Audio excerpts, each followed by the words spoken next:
Fun in the Sun 2018 with the stars, the top stars at the show. We're going to just call them that. So we have Donnie Mcclurkin, we have Carlene Davis and Tommy Cowan. How is the vibe? Oh, God is good. We give all praise to Him. He be glorified. How is the vibe? I'm loving it.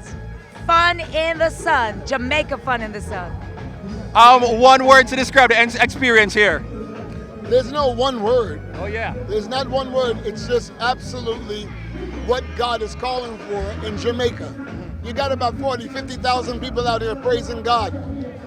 What more could you ask for? Yeah. Except for Jesus to come back and take us away. This is absolutely key. Yeah. When you've got this many Christians praising God, it has to influence a whole entire country. All right, so talk to us about your performance. My first time actually seeing you on stage. I didn't know that you have so much energy, so much passion, and just the way the crowd. I know Jamaican people love you, but I mean, what I saw here, it was just on another level. How is it? What does it feel like to know that Jamaican people just appreciate your army music at that level? Well, it's God. It's really God.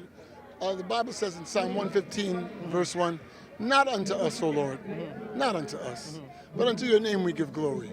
It can never be about how I feel about it. It can never be about me wearing their praise or me soaking in their appreciation of me. If that's the case, then I did not do my job. All glory is supposed to go to God. And then I'm supposed to walk off stage, take it off like a loose-fitting garment, and go to my next port of call. I was blessed to meet a young man by the name of Lucas Music. The other day, we went to Spanish Town Prison. That brother was so dynamic. But his humility is the thing that got me. Out of all the people clamoring, he gave all glory to God. Yeah. That impressed me more than anything else. You guys got another generation coming up that is surely. You got Kevin Dunswell. I mean, his voice is remarkable. Yes. You got Marion Hall. The conversion is absolutely circling the globe of how God changed it. You've got the wonderful classic Carlene Davis. You got Tommy, who God gave this whole vision to. All of this is bringing to bear the last day call. This is the last day move of Jesus Christ. And this is what we've got to do. Keep the focus on Christ and not the stage. I definitely agree with that. What is it like year after year, putting this event together and seeing the people just really support? What does that feel like, and is it a reason why you continue to do it? Yeah, because of the vision that God has given us, we're being obedient to what He has called us to do. And we are so passionate about seeing lives transformed, to see the young people just move into their purpose and become all that God has called them to be. Definitely agree as well. Amen. Amen. All right, so I know that you guys have been doing this for quite a while, and the last time I went, it was when you guys were at UE. And so I came and I didn't realize that, you moved the venue and stuff. How has this venue been so far? And do you feel as if you are targeting, I guess, the people that you want to connect to? Most definitely, because National Heroes Park belongs to the people. And so this is our third year here, and the people love it here. You see how nice and cool it is at this time of the night? And so we're excited about what God is doing, and we just want to remain committed to the call. Yeah. Okay, Donnie. Recently I was on YouTube, because I'm about the place, and I look at stuff, and I saw something about a little health scare about there's something that was cancerous, and so I was a little bit concerned. I watched the video, and you said something about some pre-cancerous cells. Can you give us an update on that, and how is your progress? How are you feeling now? No cancer. They went in and they saw some precancerous tissue. Yeah. They wanted to take it out before it became cancerous. I didn't want to do it this time. They did it 4 years ago, and it was reoccurring, and it was really bad. But my thing is, at this point, if it's going to keep reoccurring, then I've got to go supernatural on it. Yeah. And I got to trust God. And literally, I'm able to sing, minister with no problem. As of like 3 weeks ago, God did the work and the healing as he promised He would. Yes. And so now I'm just standing here. I've gone back to the doctor. They say it's still there. But my thing is, I don't care. Whose report am I going to believe? I'm going to believe the report of the Lord. And now my voice has come back. My range is almost 100% back. Yes. Kevin Downswell, he challenged me tonight. Because his range is all the way up there in the sky. Yeah. He challenged me. You did well. You did well today. I hung on like Jacob holding on to the angel, But it's good to be able to do it again. I sang with Karen Clark Sheard not too long ago. Okay. And singing with Karen or Kim Burrell, it's like a gladiator sport. Yes. But God gave us the grace. And so now that's how I'm going to function from now on. I'm going to trust in what God's given me and leave him to heal the rest. All right, so question. What do you think in Jamaica we have quite a number of what you call secular artists who have made the transition into gospel? I know in America recently you guys had Snoop Dogg who did a gospel album, and in Jamaica, we have a couple, of artists who, Wayne Marshall, and we have, Alain, who's slowly getting into Christendom. What do you make of this move? Are you open or supportive of, secular artists doing a gospel album, or are you more concerned if they are doing it from a pure heart?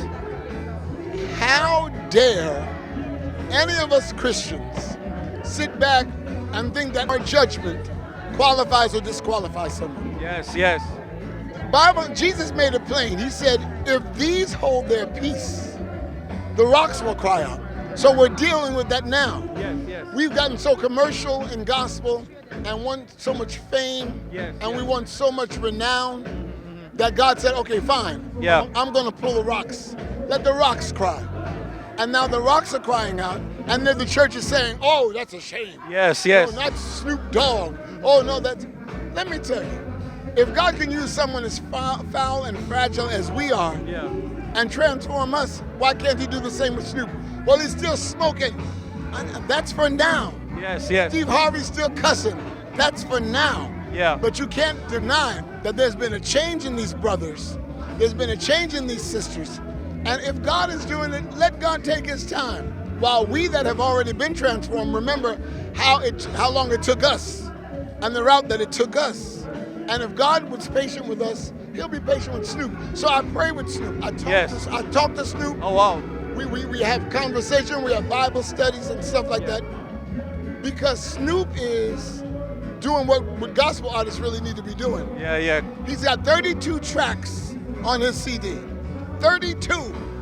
And every one of them are hardcore gospel music. Nobody can say anything about that. And if they do, it's jealousy of the heart, or it's sanctimony and hypocrisy. Let God have his time, and let patience have her perfect works. Couldn't have said it better. Thank you very much. Tommy, I have to ask you for your input as well. We talk about Snoop Dogg in America, and in Jamaica we have Wayne Marshall, who has put out a gospel track. What do you make of this move in terms of secular artists really, deciding to offer up some spiritual music? Well, God draws all men to himself, And that is how God moves, When him read him say, come out of that and come into this. So God is God because he knew us. He foreknew us. So it's not a surprise to him, it's a surprise to us. But that is how it goes. And I have to say, Carlene, I love that collaboration with Marianne Hall. Love it.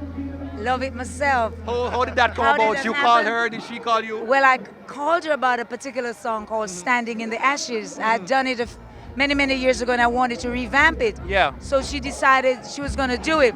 Then she was having a hard time getting it recorded, and then she came back to Jamaica and I said, wow, you're here. There's a song. What do you think? And within days she came back with some lyrics. Nice. And we got in the studio and bam, it was done. And the chemistry was there. Very good. And Tommy and I wrote it. As usual, he's always coming up with ideas, And it's a blessing. And I really wanted to do something with her to encourage her, because having been there and done that, coming from the secular music, to stand with her, support her, and to help her soar. Well, Carlene, your secular music wasn't really secular. It was still pure. It's enough 100% count to me. Your music was still pure. So before we leave, I'd like you to finish this question. You should follow Christ because... finish the sentence. You should follow Christ because... He's the only way, truth, and life. And no man can come to the Father unless you go through him. That's why. Okay, your turn. You should follow Christ because... Because God so loved the world that he gave his only begotten Son, that whosoever believeth in him should not perish but have everlasting life. And Tommy, your turn. You should follow Christ because... Better not there. Thank you very much. Big up yourself, Donnie. Thank you very much. Yeah.